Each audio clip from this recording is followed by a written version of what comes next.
Hey guys, welcome to the Week 2 Big Ten preview. I'm your host, Rico Beard, here on the Five Star Zone with Harold Shelton from the Big Ten Network. As we get ready to preview a couple of games coming up this weekend, maybe talk about what happened last weekend and just kind of help you guys figure out what's going to happen this Friday, Saturday in the Big Ten. So, Harold, let's just jump right into this thing. And you know what? How about we just do this? Let's just go right to the games. Saturday night, 2 games, 7:30. You got Michigan State at Boston College. I don't know. When I looked at that Michigan State team, man, I thought it was different until the half. And then it went back to being the old team. Aiden Childs looked different. The scripted plays, he looked very comfortable. And then all of a sudden, when things started to fall apart, when things weren't going the right way, they didn't. The Texas two-step running back in the first half, it worked with Tellis and Frazier. The receivers, where you had the guys that's out there getting the job done from Omari Kelly. They didn't really need Nick Marsh that much. I got a feeling, he didn't play last year against Boston College because he was hurt, but maybe, that's a good thing. But then in the second half, your defense outscored the offense 2-0. I mean, they did everything they could. They pitched a shutout. They threw a pick 6 late in the game. They blew the cover. I wasn't impressed with the second half at all. I don't know what I'm waiting for Jonathan Smith just to give us a complete game from start to finish. The stat I'll give you, but I'm sure you already knew this. The only time they've outscored their opponent was back in when they played Prairie View in the second half. Yeah, and that second half, the first half, second half thing is real. Like, just to expand upon that, it's been 13 games. They've scored 170 points in the first half and, outscored teams by 25 points. And then after halftime, they've only scored 85 and have been outscored by 89. So they look like a very competent team in the first half, and I don't know what happens in that locker room at halftime, but it is not translating to the field in the second half, and I'm really not sure why, because we've seen Jonathan Smith win at a tougher place before at Oregon State, but for whatever reason, it is just not translating. I do think some of the O-line shuffling played a part in that second half, trying to figure out what you had. Because it seemed like when the original 5 were out there, they were the ones that were, had the big gaping holes for the running backs to run through. Childs seemed more comfortable, but then when guys started moving around, then it seemed like, guys didn't know what they were supposed to be doing, passing the wrong guy off, leading to, Childs getting sacked a couple of times, putting the ball on the ground a couple of times. So that's something they got to clean up if they want to beat BC. Yeah, I mean, it's just like whatever you're doing at the halftime, whatever you're saying, do the opposite because it is not working. And another thing that I have, look, they won their game. They won by 17 points. Was it 23-6? But it's something that Ohio State does, Ryan Day does, and it's that middle 8, the last 4 of the first half and the first 4 of the second half. And Michigan State, in my opinion, had a chance to really put this game away. They didn't use their timeouts. They could have forced Western Michigan to punt the ball back, got some time left, and ran the 2-minute drill, and you get the ball back to start the second half. It was 21-0. Could have easily been 35-0. Now, see, that's to me is the things that you really want to work on when you're playing teams like this, is those situational type of things. Even at the end of the game, all 3 timeouts, 2 minutes on their side of the field. Look, at this point, Western Michigan is getting a check regardless. So, kind of F your feelings, man. I'm trying to work my team. I'm trying to get them better. And he just took the knee, man. It's that sense of urgency. I don't see it. They say the players take on the personality of the coach. And unfortunately, this team is kind of taking on that laissez-faire attitude of the coach. I don't know what he is, okay? In full disclosure, he could be, the most fire and brimstone Southern Baptist preacher in the locker room. But outside, I don't get it. And, that's an incredible stat that you said. because in the second half of games, it just seems like they fall apart. Now, last year they played Boston College. It's a game that Aiden Childs, it still eats him alive. I mean, he actually brought him back in that game. He dropped a touch pass to Nate Carter with less than a minute to go, and Carter just flat out dropped it. I guess what should we expect any different in this game, except for it being in East Lansing under the lights? Oh, by the way, I don't know if you saw it. Pretty cool with the fireworks. I like the fireworks that they added. They didn't get to do it too many times. It wasn't dark out, but it looked kind of cool with the fireworks. Whenever they scored the touchdown, they shot them off around the rings of the stadium. Yeah, it did look pretty cool, but like to your point, all the points came early when it was still light outside, so you couldn't really see it. But hopefully with it being under the lights this week, you get to see that a little bit more. I do think it's going to be different with this BC game because obviously Castellanos is at Florida State, so you don't have to worry about the mobile QB taking off, making life miserable for you like you did a year ago. They want to throw the ball more. I did see that their quarterback was in a boot earlier in the week. They seemed kind of non-committal in terms of, how serious it was. They threw the ball around, they played for them. So it's kind of hard to say, what they really were. They won 66-10. They threw for 458 yards, but ran for less than 100, which you would think is a little concerning against a team like Fordham.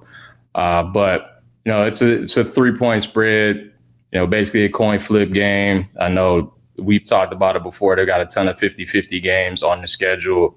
This is one of those. Yeah. And you're at home. You need to get this one if you're trying to make a bowl, and you got Youngstown the week after that, I believe. So you gotta win this to go 3-0. Yeah, I mean that's the way I look at it. If you can't win this game, if you can't make some changes, if you can't outscore your opponent in the second half and just really put them away, then it's going to be problematic because this is the first of many 50-50 games. You win this game, and I think Spartan fans will start saying, "Okay, you know what? Maybe when you play Nebraska and USC on the road, maybe you got a puncher's chance, and you never know what could happen after that." Because to me, when I look at the Michigan State schedule, there really is just one. Penn State's probably the only one that I could say that's an auto loss. You're not going to win that game unless something happens to Drew Aller. But other than that, I think they have a legitimate shot at the other 50-50 games. But it all starts this weekend, and they're really – I've seen the fast starts before. I mean, this team, one of the things they picked up from last year is it seems like they score on the first drive. Now, they don't have a kicker. So they got aggressive. They went for it on a 4th and 4. And I think you're going to see a lot more of that because they just don't have a kicker. I think the main kicker, from what I'm hearing, he won't be back for a while. The second string kicker, maybe you saw, I think that was the punter / third string kicker. He was okay. I mean, maybe center him up, try to keep him closer. I mean, they kicked the field goal at the end of the half. I think that was a good test for him. I mean, the game was you got the interception with 10 seconds to go. Either you take a shot at the end zone, which they didn't. I'm like, okay, they're just trying to line up to see if he can kick the field goal. We'll see. But yeah, I think the biggest gripe for me, this team has to come out. They have to produce. I don't want to see the old Aiden where he gets reckless with the ball like he did in the second half. First half, man, looked like he had command of the offense. He had to scramble. He was able to just run people open, and then he was able to use the play action and lean on those 2 running backs, which, Mekhi Frazier, I think he got the job. I mean, if he keeps this up, look, I'm not saying he's Kenneth Walker, but he may be the first just legit running back that Michigan State's had in a while. Kenneth Walker, that was a different level. Kenneth Walker should have been in New York for a Heisman Trophy. But this reminds me more of if he could play like this, it's almost like a Jeremy Langford, somebody that you could lean on, somebody that can pound the rock. Like I said, we just got to get the second half going, and maybe this team could do something. The other game going on at 7:30. This one is going to be in Oklahoma. It's Michigan traveling to Oklahoma. Oklahoma's favored in this game. We all saw what happened with Michigan against New Mexico. They kind of like what happened to State, in my opinion. They took their foot off the gas way too soon. They were up 14-0, and Sharon Moore, had a chance to put it away. It was a 4th-and-1. Let's just go ahead and kick. And I'm like, no, punch him in the mouth, because what you do, you let them off the mat. They started believing that they could win. And before you know it, you were in a 10-point game and they were sitting there on your goal line. You got to pick. But watching that game, I was impressed with Underwood. He didn't look like the moment was too big for him. And look, unless he would have went out there and threw 5 picks, I wasn't going to bury him, but I wasn't going to sit here and be like, oh, he was the man. He was poised. He was poised under pressure. He had his composure. I look at what he has done. Now, this is the big test for him. What he showed me on the road, under the lights, hostile territory. Show me what you have. Can you, keep this team together? Will you not try to do too many things? Because here's the one thing he's got to learn. A couple things. Son, when you're being gang tackled, go down. Yep. Okay, this ain't high school. This ain't Belleville. This is how you end up hurting your knee or your hip over a stupid 3rd-and-3 play. Second, that shoulder. Right. I like the fact you're trying to throw blocks. No, that's not. And literally, you normally don't say this, but literally, that's not what Michigan is paying you to do. You're not out there to throw blocks. They got a bunch of 350-pound guys. That's their job, not yours. So, exactly. But going up against Oklahoma, what do we expect in this game? Yeah, I'm just curious to see Michigan in a game like this. They haven't gone on the road again in non-conference play since they lost to Notre Dame in 2018. So you're talking 7 years was the last time they've actually gone on the road in non-conference. I think John Mateer is a really, really good quarterback. He ran it up at Wazoo last year, transferred to Oklahoma this year. Threw for 392, ran for 24. Again, it's Illinois State, but again, I think this is just a really good quarterback matchup. We know Michigan likes to be really, really aggressive, but they have to be, sound. They need to contain, because Mateer has no problem trying to scramble, get out of the pocket, make something happen. If it's a 3rd and medium, 3rd and short, he's got no problem taking off and just keeping it himself. So, they got to try to keep him in the pocket. They can't be too aggressive and over pursue and then leave running lanes open. And I think that's a recipe for disaster. But I think for Michigan offensively, we saw Justice Hayes look really, really good. Yeah, the offensive line was opening up holes. He was able to get to the outside, break off several big runs. Man, I want to flip off the crowd with the Bible verse over your eye. I don't know what passage that is, but yeah. Yeah, I don't know what that one is. I'm gonna leave that one alone. But I think for them, they can't get down big. They need to stay in contact where they can run the football, kind of play the game on their terms. I don't want to put Underwood in a spot where you're down 10, you're down 14 early, and then it's his job to try to lead them back, and he's trying to be Superman, and his stuff starts to go haywire. They got to lean on that run game.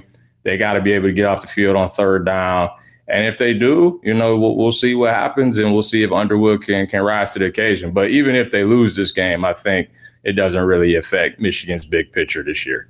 No, it doesn't. But I kind of want to see what Underwood is like down 10 and see how he rallies them back, or can he rally them back? Does he put too much pressure on himself? Because I think that will help me. Because I heard a lot of platitudes, and it's like, okay, I had to keep telling people, I get it. Good game. New Mexico, 70-some new players. Yeah, let's just pump the brakes on that. And on a side note, I forgot his name. Number 7 for them. He won't be there next year. That tight end, he won't be there next year. No, he's really good. Honestly, if I'm Michigan, I would have handed him a business card. Like, give me a call. Give me a call. We can do some stuff. We can use you a little bit better than they can down there. Yeah. But yeah, I'm looking at this, and with Mateer, the defense of Michigan was actually more concerning than Underwood, because Wink Martindale has them very aggressive. They weren't hitting home against New Mexico unless they were bringing blitz packages. They just weren't. Like, I guess maybe it's the fall off from having Mason Graham and the guys that they had in the defensive front. I mean, I heard that they would put like 17 some players in the league from defensive line. I think something like that, some ridiculous amount. I mean, kudos to them. But I look at this defensive line, and Harold, unless they were bringing the blitz against New Mexico, they really weren't hitting home. Now, granted, New Mexico also was using a little bit of strategy that Texas used last year, where they just going to attack the edges and try to wear out the defensive line. But when they brought the blitz, they were very aggressive. And I'll say this: if you're a Michigan fan, just remember, and you saw this with the linebacker that got kicked out the game. Yeah, Barham, yep. Barham, Jayshon Barham. When you're that aggressive and you don't have control over yourself, don't cry and say, "Well, the refs don't like us." I don't understand how. I guess you could appeal anything, like you could sue for anything, but I'm watching that hit like that was targeting to the letter. I mean, it was face to face, and it's helmet to helmet. And he's like, well, yeah. And Tony Petitti was like, he agreed with us. What? Like, Tony, I get it. You know, you're all about the brand for the Big Ten, but so you anti-player safety? Like, that's one, like in the referees conference, you could show that hit and be like, okay, this is targeting. And because as soon as I saw it, I was like, that's not a touchdown. It's not a fumble. That's actually a penalty. And then they came back, and whoever was like, yeah, I'm actually looking at targeting. I'm like, yeah, I saw that immediately. So It's a very aggressive defense, which I like, but they need to play a little bit more under control, because what I don't want to see is you lose a game because a player gets kicked out the game, or there was a bunch of taunting calls that they had. And it's just like, you got to play smarter, because that's going to come back to bite you at the wrong time, because it was a play where the tight end for them for New Mexico, the corner, great play, pushes him out of bounds. He doesn't score the touchdown, but then he's standing over him. I'm like, son, go back to your huddle. Stop. Don't do this. But no, free. Yeah, it was the defense. That was the more concerning thing, that New Mexico scored as many points and really stayed in that game. They couldn't get enough 3-and-out. I mean, they started off playing well, but then after the adrenaline wore off, it ain't the same team from last year, the same defense from last year. So that's how I see that one. No, I definitely agree with you there. And I think, again, when you lose a Mason Graham, a Kenneth Grant, a Josiah Stewart, I mean, those are some dudes, and they've been dudes for multiple years.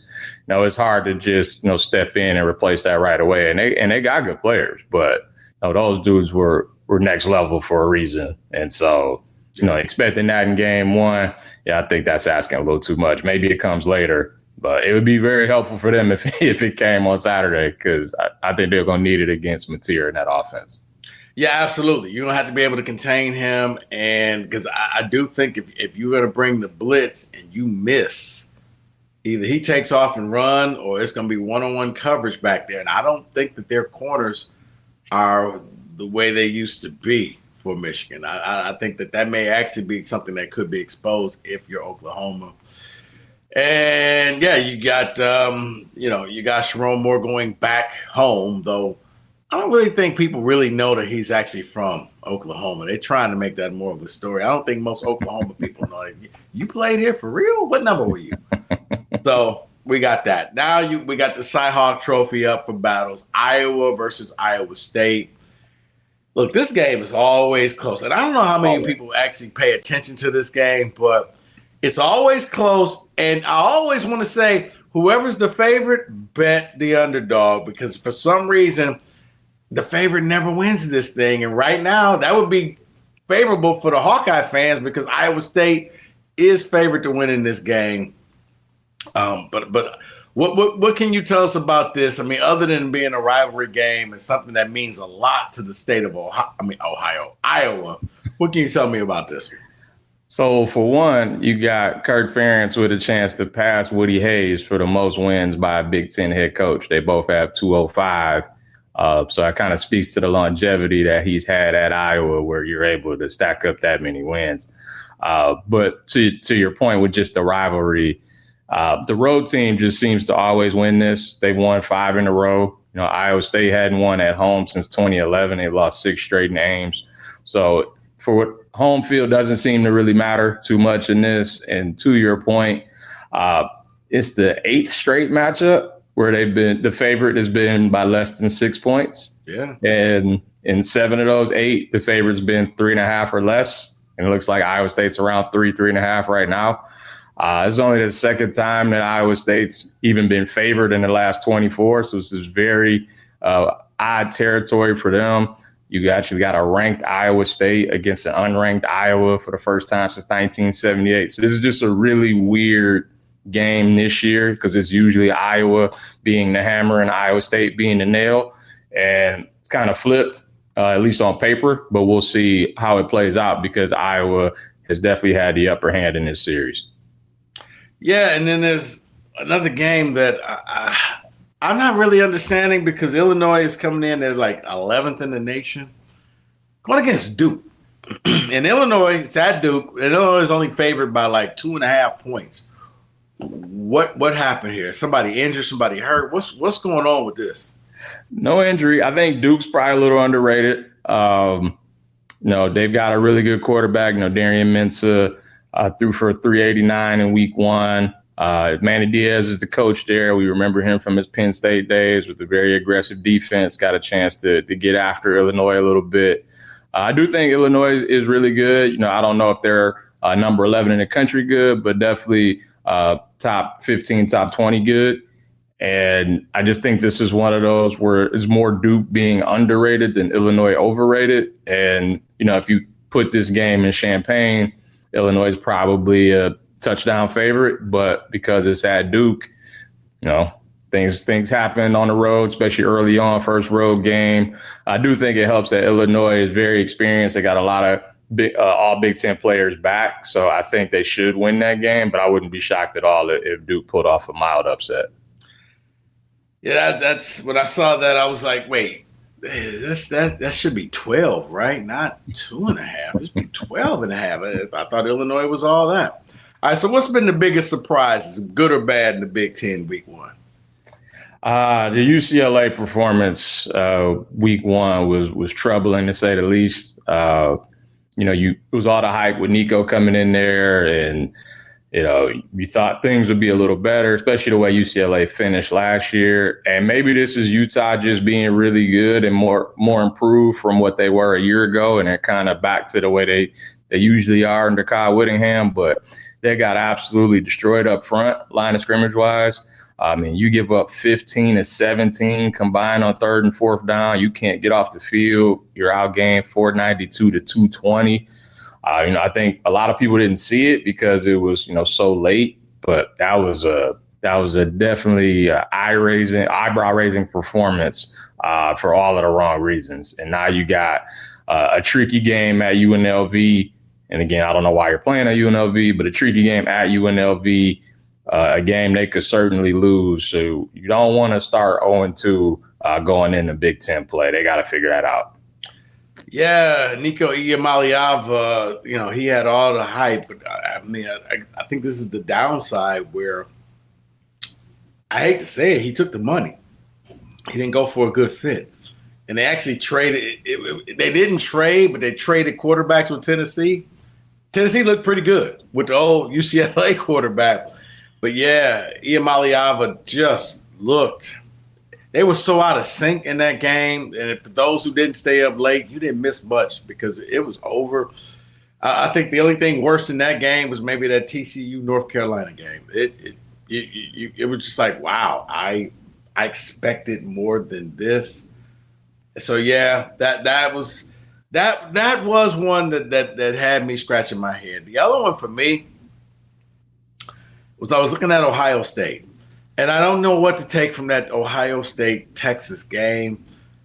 Was Ohio State and Texas's defense so great? I mean, Matt Patricia, I know people in the city of Detroit remember him from his head coaching days here for the Lions. But, man, sometimes you go down and it works because those kids are going to listen to you because you were from the NFL and they were trying to get to the NFL.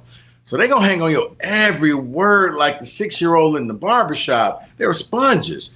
And that defense was looking great. They had they took basically Arch Manning out of the Heisman Trophy talk. Not only this year, but maybe even next year.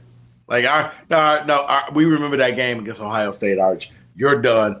Go sit down, Arch. You're drunk. Leave us alone. But then, I'm like, was Texas's defense as good because Muhammad was still, locking down the wide receiver for Ohio State? Jeremiah Smith. I'm like, I don't know if I was watching just two great defenses or what. Now, Ohio State's playing Grambling State, so I'm not going to learn anything from them at all. But they passed the test. But I don't know if they're one of the best teams in the nation or not. And I guess I should feel that way, but I really don't. I don't, because the offense only scored 2 touchdowns. And I don't know if that's because, Julian Sands, kind of like most transfer or new quarterbacks getting his feet wet, or if Texas was just able to befuddle him. I think it was a bit of both. I think Ryan Day kind of kept the game plan simple, knowing it was a really good Texas defense, knowing it was Sands' first start. They didn't want to give him too much, knowing that they could lean on that defense. And to be fair to him, he had a couple Jeremiah Smith drops. He had a Max Clare drop. And so that 13 for 20 for 126 yards, if that's 16 for 20 for 175, 180, I think we're talking about them totally different. I do think it is interesting, though, that they pretty much said, you know what, we see we got Arch shook. We're just going to make sure that we don't make a mistake, let them make the mistakes and play situational football. It was the same thing in the Cotton Bowl where Texas was able to drive down, they get a goal line stop, return the fumble for a touchdown. They held them to 1 of 3 on 4th down back in January. It was 1 of 5 in this game. So, again, I thought the teams were pretty even both times, but the Ohio State defense, when it really, really mattered, made the plays when they needed to, and Texas just couldn't. Yeah, the other thing that Oregon, Dante Moore may have found a spot. Yeah. Oregon offense is kind of – it's plug and play. You so long as you don't make mistakes, that offense is going to work. I don't want to say it's idiot proof because I don't want to diminish the young man, but it's you do what you're supposed to do. You don't turn the ball over, you will look good. Dante Moore, saw him at UCLA, and it's amazing what happens when you mature a little bit and get some games under your belt and you sit for a little while. I'm looking at him now and I'm like, okay. Once again, you're like, okay, it was Montana State, but he had a really good game. Didn't go out there, didn't do anything stupid, and now I'm like, okay, we'll see. I'm trying to think. They got Oklahoma State this weekend, which a step up in talent. You should still beat them, but I guess we won't find out about him until we hit September 27th. When they go to Penn State. That's when we'll find out if he's legitimate or not. But, he looks like with that second chance, it worked. Because I was very skeptical. I've seen him play here in high school. I saw him play way too early at UCLA. And I kept saying, and even his high school coaches was like, this kid needs more time on the bench. He's got that seasoning. He looks like he's going to be legit. So that was one that I was a little shocked to see as well. It was like, okay, Dante. Oregon may be the place for you. Yep, exactly. And just from an arm talent standpoint, I think him, Bryce, and Malik Washington, the Maryland kid, the ball just zips out of their hand and gets to where it needs to get to better than anybody else that I saw in week 1. Those 3, they got special futures in front of them. All right. So what you got for me? We were getting ready to wrap this one up.